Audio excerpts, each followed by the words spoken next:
Remember those hot and humid days of last summer? Days when we were looking for any amount of shade or shelter from the burning sun. Days when coolers were packed with frosty cold drinks. It was one of those days when I sat down with Paul for a chat about his '29 Ford Hot Rod.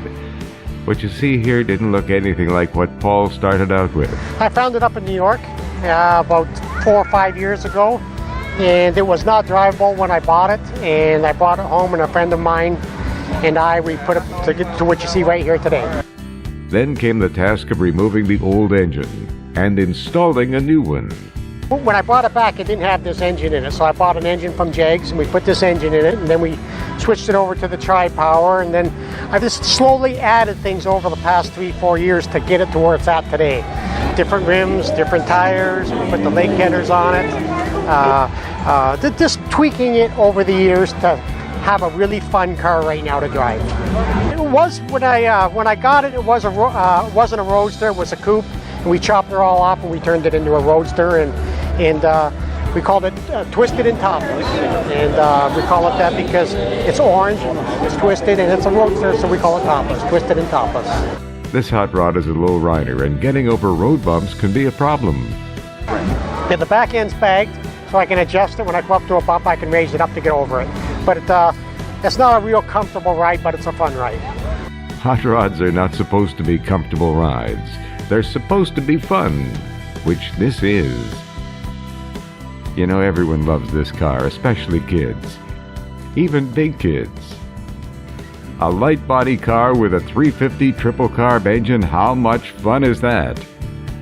Start to finish, the rebuild was about 3 years. Paul not only owns this beauty, but also a '67 Chevy 2 Pro Street. This is quite a car, in a different way. Paul is no stranger to drag racing. I used to run professional NHRA years ago, and I got out of it, and I just wanted to have a real nice Pro Street car, and that's when I built that car. And I didn't build that car, it was built in California. So how would he describe this car? Show and go? It's show and it's all go.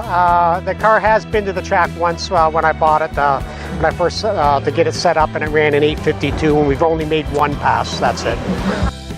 Paul may have bought this car as is and ready to go, but that doesn't mean that there aren't adjustments to be made here and there. Always something. Every year you're always tweaking, and there's always something to do. It's part of the hobby. Paul, why did you buy this car? I bought it because I love cars. I bought this one because it's something different. I bought it because I wanted to have a real badass street car, and they just couldn't do it around here the way I wanted it, so that's why I bought it out of California.